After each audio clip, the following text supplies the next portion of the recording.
دوستان سلام. How are you doing؟ به سومین ویدیو که میشه چهارمین درس سری ویدیوهای اکادمیک رایتینگ خوش اومدید. همیشه این حرف آخر ویدیو میزنم ولی این بار قبل اینکه تماشا کنید این دکمه سابسکرایب و لایک و همه اینا رو بزنید. بریم سراغ درس.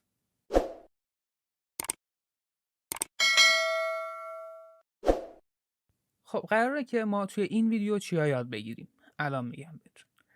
اهداف ما توی این ویدیو اینه که بتونیم پاراگرافی که نوشتیم رو سپورت کنیم، دربارش بیشتر بنویسیم، اکسپندش کنیم، concluding sentence بنویسیم، اون جمله‌ای که آخر سر میاد، و peer editing یاد بگیریم که از یکی از دوستاتون کمک میگیرید که رایتینگ همدیگه رو بخونید، ایراداتش رو پیدا کنید و اینکه چطور به همدیگه کمک کنید که بهتر بنویسید. اگر نمیدونید که concluding sentence چیه، باید بگم که شما باید اول ویدیوی دوم رو ببینید که الان لینکش میاد این بالا، بعد بیاین سراغ این یکی. با فرض این که شما ویدیوی اول و دوم رو دیدید، بریم سراغ این که بدونیم پاراگراف دیولپمنت چی هست. وقتی ما یه تاپیکی رو انتخاب میکنیم و یه مین سنتنس، مین آیدیا دربارش مینویسیم، لازمه که ما بیشتر دربارش توضیح بدیم که از این مین آیدیایی که گفتیم منظورمون چی بود و باید دربارش اطلاعات اضافه کنیم یا توضیح بدیم که این چیزی که گفتم منظورم چی بود. برای این کار ما 3 تا روش کلی و اصلی رو داریم. 1. جزئیات بدیم دربارش. 2. توضیح بدیم که منظورمون چیه، یا خیلی ساده و پیش پا افتاده ترین کار، یه مثال دربارش بزنیم. برای هر کدوم از اینا یه مثال خواهیم داشت. اولش از giving details شروع کنیم. دیتیل نکات خیلی به خصوصیه که ما درباره اون جنرال استیتمنتمون میدیم. بازم میگم اگر با این ترمینولوژی آشنا نیستید باید اول ویدیوی 1 و 2 رو ببینید که بدونید که اصلا جنرال استیتمنت چی هست. برای دیتیلز یه مثال داریم، اونم این بروشوریه که درباره یه هلث کلابه. اولش این پاراگراف رو بخونید ببینید که چطور دیتیل ها کمک کردن که ما این پاراگراف رو دیولپ کنیم. برای سپورت کردن تاپیک سنتنسمون که درباره Atlas Health Center هست، 6 تا جزئیات داده، 6 تا دیتیل داده که اول این پاراگراف رو بخونید. سعی کنید پیدا کنید که این 6 تا جزئیات چیا هستن. بعد اینکه پاراگراف رو خوندید من این 6 تا جزئیات رو بهتون نشون میدم. توجه داشته باشید که ما از هر روشی برای توضیح و دیولپ کردن تاپیک سنتنسمون استفاده میکنیم در راستای اینه که اون تاپیک سنتنسمون مشخص بشه، اون مین آیدیاش رو بتونیم بیشتر توضیح بدیم. تاپیک سنتنس ما توی این پاراگراف همین جمله اوله. الان بریم سراغ این پاراگراف و اون 6 تا جزئیات رو پیداش کنید. A few moments later. خب همونطوری که خودتون قطعاً پیدا کردید، تاپیک سنتنس ما اینه که you love working out at Atlas Health Center and you love what it does for you.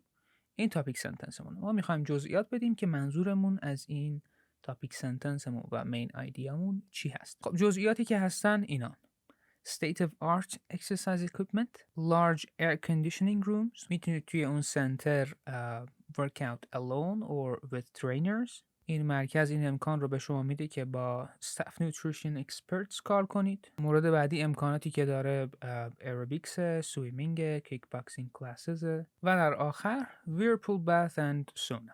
یه بار دیگه توضیح بدم که وقتی تاپیک سنتنس ما میگه که شما ورزش کردن توی این سنتر رو دوست خواهید داشت و اینکه چه امکاناتی برای شما فراهم میکنه رو با این دیتیل ها توضیح داده در ادامه پاراگراف. این یه مثالی بود که چطور با دادن دیتیل ما این تاپیک سنتنسمون رو سپورت کنیم و پاراگرافمون رو دیولپ کنیم. مورد بعدیمون هم اکسپلنیشن بود. موقعی از اکسپلنیشن ما استفاده میکنیم که میخوایم به خواننده اون متن بگیم که یه چیزی چطور کار میکنه و منظورمون از یه چیزی چی هست. میدونم جواد خیابانی طور شد ولی خب به خدا همینه. وقتی درباره یه چیزی مینویسید یا لازمه که بگید که منظورتون چیه، what something means، یا یه چیزی چطور کار میکنه، چطور عمل میکنه، how something works. دوباره ما برای همین هم یه مثال داریم که این پاراگراف رو میخونیم و لازمه که زیر تاپیک سنتنسش خط بکشیم. بعد 2 تا هم سوال داریم که باید اونا رو جواب بدیم. از ویدیوی قبلی ما یاد گرفتیم که تاپیک سنتنس معمولاً اولین جمله یه پاراگرافه. پس ما همین رو داریم. تاپیک سنتنس ما بخونید و به این دوتا سوالی که سمت راست مانیتور اومده جواب بدید. خب سوال اول اینه که What is the writer trying to explain؟ چه چیزی رو میخواد توضیح بده؟ یعنی اینجوریه که what something means توی این پاراگراف به این دلیل از explanation استفاده کرده. چی رو میخواد توضیح بده؟ این proverb رو، این ضرب المثل یا هر چیزی که هست. A stitch in time saves 9. معنی تحت لفظی این proverb اینه که شما اون موقعی که لازمه یه دونه استیچ بزنید، یه دونه بخیه بزنید، یه دونه گره بزنید که بعداً لازم نباشه که 9 تا بزنید. حالا این یکم گنگه. خب برای خواننده هم گنگه، پس باید از explanation استفاده کنیم که بگیم منظور ما از این proverb چی هست. تاپیک سنتنس ما اینه که My mother who likes sewing used this example saying to teach me the value of working on problems when they are still small. Originally, the saying referred to sewing. If you have a small hole in a shirt, you can repair it with one stitch. But if you wait, the hole will get larger and it will take you 9 stitches. This example sentence reminds me to take care of small problems before they become big problems. کاملا توضیح داده که منظورش از A stitch in time saves 9 چیه. خب دو تا سوالی که داریم. What is the writer trying to explain? The meaning of a proverb. Is he successful? Do you understand the explanation? خب قطعاً بله. و این یه پاراگراف خوبیه. مورد بعدی که ما میتونیم استفاده کنیم تا یه پاراگراف رو دیولپ کنیم استفاده از مثال هاست. مثال ها به خصوص بودنشون معروفن. یه شخص به خصوص، یه زمان به خصوص، یه چیز به خصوص که درباره اون ایده اصلی یا همون مین استیتمنتمون توضیح میده. توضیح که نمیده، یه مثالی میزنه که مثلا من اگر تجربه شخصی درباره یه چیزی دارم، همون رو به عنوان یک مثال به خصوص درباره اون تاپیک سنتنس هم استفادهش میکنم. مثلا توی همین پاراگراف هم نویسنده یه مثال از تجربه شخصی خودش رو زده. خب تاپیک سنتنس رو باید مشخص کنیم و به سوالی که سمت راست هست جواب بدیم. خب خیلی ساده تاپیک سنتنسمون اینه. جمله اول Even when a first date is a disaster, a couple can still become good friends. قطعاً ما میتونیم این تاپیک سنتنس رو اکسپلین کنیم یا حتی میتونیم دربارش دیتیل هم بدیم. ولی خب اگر شخص یه تجربه دقیقاً مشابه داره میتونه به عنوان مثال استفادهش کنه که توی این پاراگراف هم همین کار رو انجام داده. For example, my first date with Greg was terrible. I thought he was coming to pick me up at 6:30, but instead he came at 6. I didn't have time to do my hair and my makeup looked messy. When I got into his car, I scraped my leg against the car door and I tore my tights. Next, he took me to an Italian restaurant for dinner and I accidentally dropped some spaghetti on my shirt. Next, we went to a film. Greg asked me which film I wanted to see and I chose a romantic comedy. He fell asleep during the film and I got angry. Now that Greg and I are good friends, we can look back and laugh at how terrible that first date was. توی تاپیک سنتنس گفته که اگر first date خیلی افتضاح هم باشه، همچنان میتونیم که دوستای خوبی باشیم. دربارش یه تجربه شخصی داشت، مثال آورد و توضیح داد که منظورش از اون تاپیک سنتنس چی بود. سوال پرسیده که رایتر چرا انتخاب کرده که از یه مثال برای دیولپ کردن پاراگراف استفاده کنه. خب خیلی ساده است چون طرف یه تجربه شخصی کاملا مشابه رو داشت. Because the writer had a similar experience that illustrated the topic sentence. در ادامه ما یه تمرین داریم که درباره تاپیک هایی که الان اینجا ظاهر میشه شما از چه روشی استفاده میکنید که بتونید اون پاراگراف ها رو دیولپ کنید. یه نگاهی به این تاپیک ها بندازید و ببینید که شما از چه روشی استفاده میکنید که اگر بخواید دربارش یه پاراگراف بنویسید اون پاراگراف رو دیولپش کنید. A few minutes later. قطعاً که جوابهای ما یکسان نخواهد بود ولی چیزایی که به ذهن من رسیده درباره این تاپیک ها اینا. What freedom means to me من میتونم explainش کنم یا یه مثال دربارش بزنم. An unusual holiday, details, example اگر تجربه شخصی دارم. Weddings in my country, details قطعاً شاید بشه دربارش مثال هم زد ولی چون کلی میگه weddings in my country به نظر من دیتیل میتونه بهترین انتخاب باشه. Why I don't like swimming وقتی میگه که why I don't like swimming میتونه قطعاً یه مثال باشه یا جزئیات بده، حتی شاید بشه دربارش explain هم کرد. and the ideal job. شغل ایدئال من قطعا میتونیم دربارش دیتیل بدیم، specific points رو بگیم یا دربارش توضیح بدیم، explain کنیم. حتی میشه دربارش مثال هم زد. اگر اون چیزهایی که مد نظر شماست درباره یک شغل به خصوص صدق میکنه، ما میتونیم اون رو مثال بزنیم و توضیح بدیم.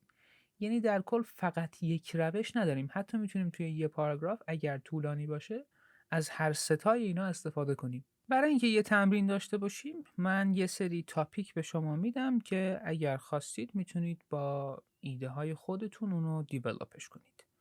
5 تا تاپیک که اینجا داریم اینان: A favorite place to relax, a grandparent, a pet I have known, a favorite food to eat and playing a musical instrument.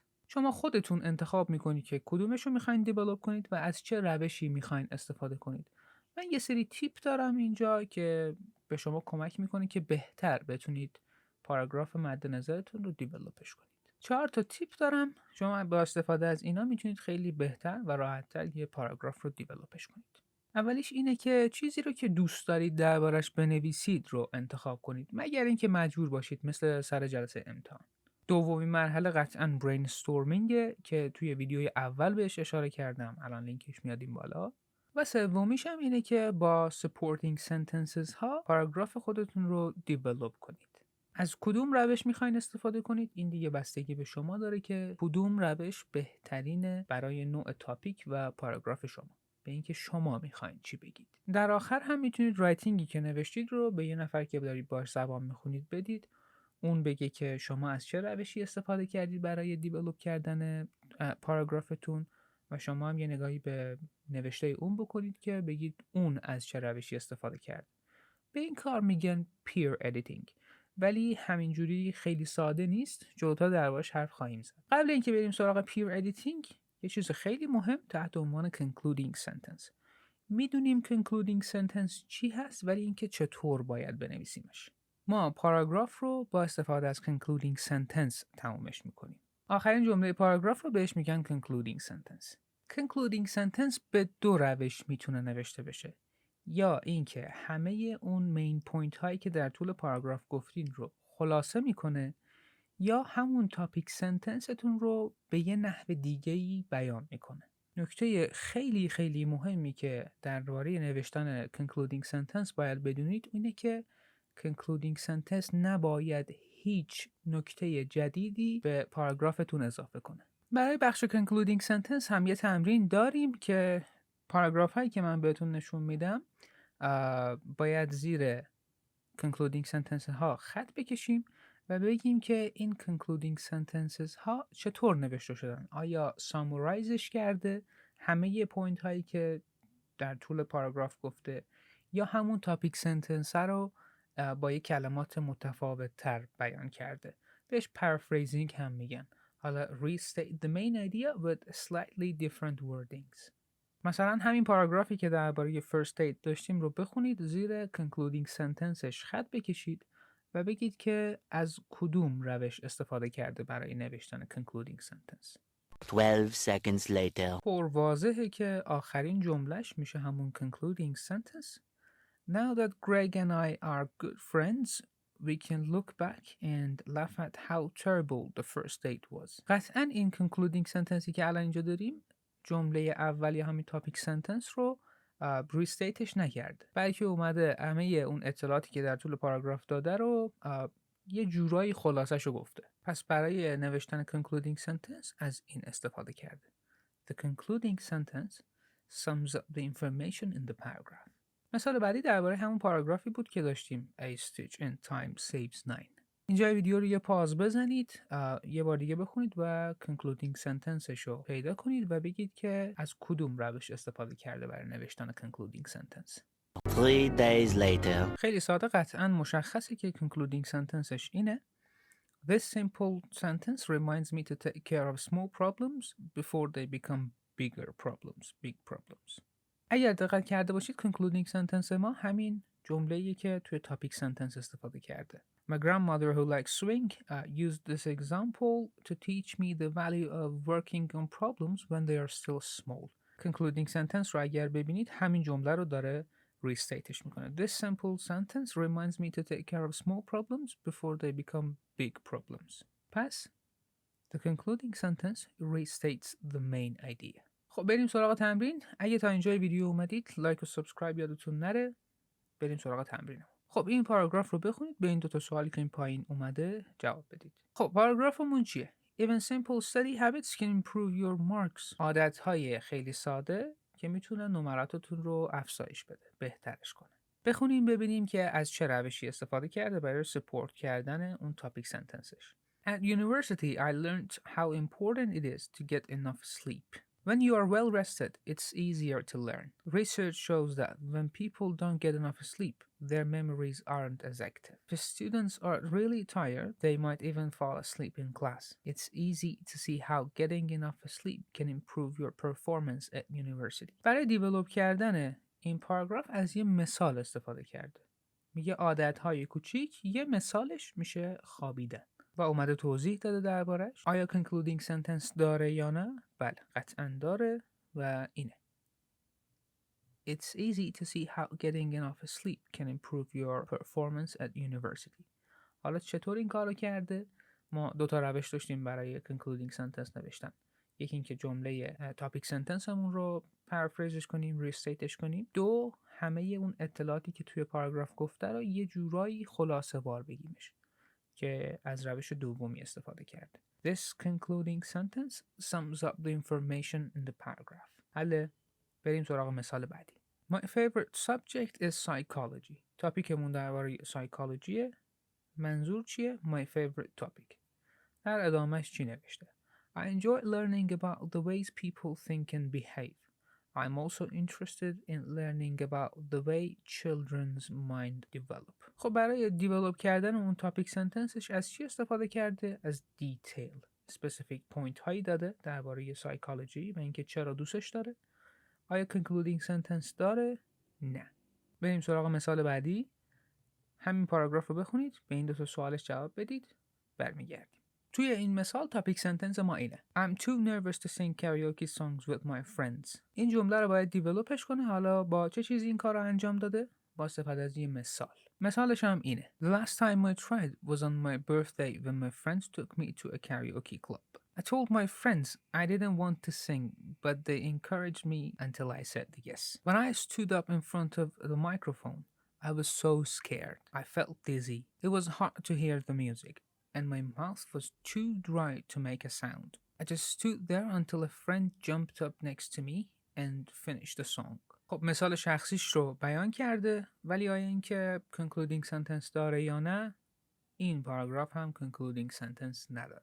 اگر سوالی دارید حتما توی کامنت ها بپرسید، اگر نه که بریم سراغ مثال بعدی. I will never eat dinner at the little French bistro again. خب این topic sentence ماست. The restaurant is not very clean. You can see the dust in the corners and on the shelves. The food is expensive, but the portions are small. I never feel full after I finished eating. In addition, the waiters are not very friendly. For these reasons, I will not visit that restaurant again. چطور تاپیک سنتنسش رو سپورت کرده و پاراگراف رو دیولوپش کرده؟ با استفاده از دیتیل ها و اینکه آیا concluding sentence داره یا نه؟ بله داره.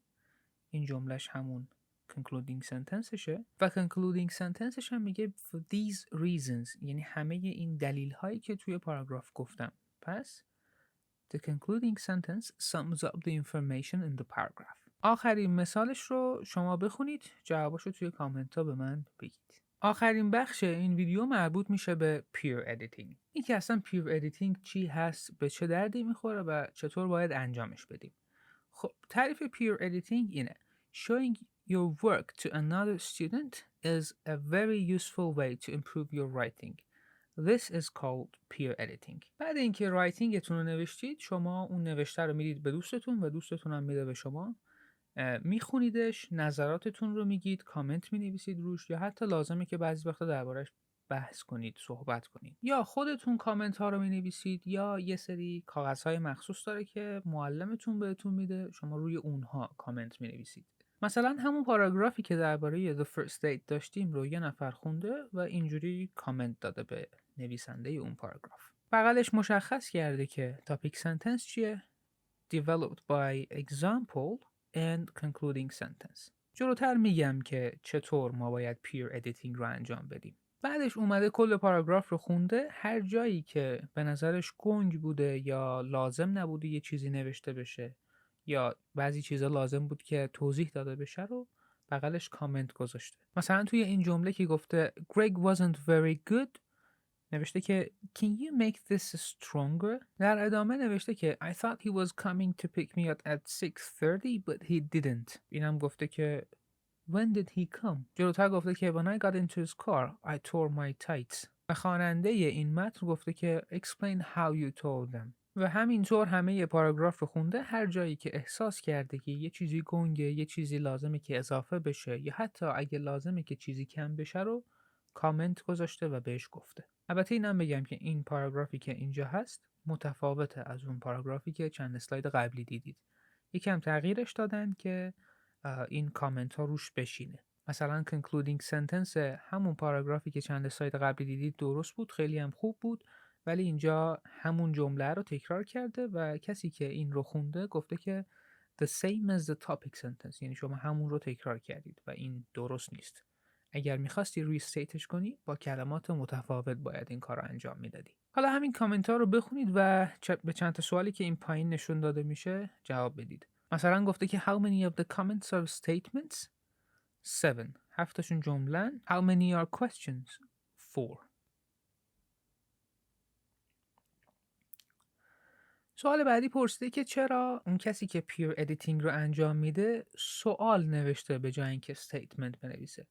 ببینید ما در کل برای فیدبک دادن بهترین روش اینه که شما سوال بپرسید، غیر مستقیم بگید که اون طرفی که اون داره اون فیدبک رو دریافت میکنه خودش کشف کنه. هرچه غیر مستقیم تر بهتر. هم less offensive و همین که کمک میکنه طرف خودش پیدا کنه و این به یادگیریش خیلی کمک میکنه. همونطوری که میبینید سمت چپ topic sentence رو نوشته که topic sentenceش اینجاست developed by example and concluding sentence. چرا این کار رو کرده؟ اولین کاری که ما برای peer editing انجام میدیم اینه که نگاه کنیم ببینیم که این پاراگراف ساختار یه پاراگراف استاندارد رو داره یا نه. و اینکه do you agree with peer editor's comments؟ خب این نظر شماست. به نظر من بد نیست، میتونه بهتر باشه. و اینکه what do you think the writer will do next؟ خب نویسنده اون متن باید چیکار کنه؟ بر اساس این کامنت ها پاراگرافش رو دوباره بنویسه و قوی ترش بکنه. ما توی ویدیوی اول این سری ویدیوها گفتیم که یک نویسنده مراحل 5 تا 8 رو چندین بار انجام میده و با یک بار نوشتن کار نویسنده تموم نمیشه و باید برگرده بخونه، دوباره بنویسه، بخونه، دوباره بنویسه تا اون فاینال پروداکتش یه چیز خیلی خوب از آب در بیاد. خب این پیر ادیتینگ به چه دردی میخوره؟ اصلا ما چرا پیر ادیتینگ انجام میدیم؟ 2 تا دلیل کلی و اصلی داره. اولیش اینه که وقتی یه نفر رایتینگ شما رو میخونه شما میتونید ببینید که نظر یک خواننده درباره رایتینگ شما چی هست و خواننده متن شما میتونه به شما درباره اینها نظر بده. You should add more details or explanation. Something is not organized. You have some more information that is not relevant. There is something that is hard to understand. اگر شما این موارد رو به عنوان خواننده یک متن مشاهده کردید، باید توی کامنت ها برای اون نویسنده اون متن بنویسید که طرف وقتی میخواد دوباره این پاراگرافش رو بنویسه، همه اینا رو در نظر داشته باشه که یه نوشته بهتری بتونه بنویسه. و دلیل دومی هم که ما پیر ادیتینگ انجام میدیم اینه. قطعاً افراد دیگه تجربیاتی دارن که ماها نداریم یا ما هم تجربیاتی داریم که افراد دیگه ندارن. وقتی ما نوشته یه نفر دیگر رو میخونیم میتونیم از تجربیات اونها استفاده کنیم، با نحوه تفکرشون آشنا بشیم و در کل میتونیم ایده بگیریم که بعدها که وقتی میخوایم خودمون یه چیزی بنویسیم این ایده ها به کمک ما میان و ما میتونیم نوشتمون رو بهتر از قبلش بکنیم. ولی اینکه چطور باید پیر ادیتینگ رو انجام بدیم؟ یه چک لیست داره که اینجا براتون روی همین اسلاید آماده کردم. اولش اینه که شما اون رایتینگ رو فقط چندین بار میخونید، هیچ کاری انجام نمیدید و اینکه باید شما بفهمید که اون نوشته درباره چیه. یعنی اون نویسنده میخواد چی بگه، هدفش از این نوشته چی هست. Ask yourself what is it about, what is the writer's purpose. نوشته درباره چیه و هدف نویسنده چیه. یک بار دیگه این نوشته رو میخونید ولی به یه سری جزئیات باید توجه کنید. اون جزئیات چی هستن؟ اینا. چک کنید ببینید که اون نوشته تاپیک سنتنس و کنکلودینگ سنتنس داره یا نه. اگر چیزی رو متوجه نمیشید بغلش کامنت بذارید. اگر احساس میکنید که یه سری اطلاعات اضافاً بنویسید و بعضی جا هم شاید احساس کنید که یه سری اطلاعات کافی نیستن، اونو هم بنویسید. حتما کامنت مثبت بذارید. اگر یه چیز خوبی توی اون نوشته دیدید حتما بنویسید که فکر میکنم این قسمتش خیلی خوبه، خیلی جذابه. حتما فیدبک مثبت بدید. اگر جایی از نوشته هست که شما فکر میکنید که لازمه که اطلاعاتی اضافه بشه، اونجا رو مشخص کنید و وقتی دارید کامنت می‌نویسید با یه زیرش خط کشیدن یا دایره مشخص کنید که کامنت شما مربوط به کدوم قسمت اون رایتینگه. وقتی شما دارید پیر ادیتینگ انجام میدید دیگه به اشکالات گرامری و سپلینگ و نمیدونم پانکچویشن و اینا گیر ندید. بیشتر این کانتنت و ارگانیزیشن این رایتینگ براتون مهم باشه. همیشه کامنت دادن، فیدبک دادن باید کنستراکتیو باشه، سازنده باشه. بعضی اصلا کامنت میدن که تخریب کنن. ما با دیستراکتیو فیدبک کاری نداریم. برای فیدبک دادن هم ما یه تمرین داریم.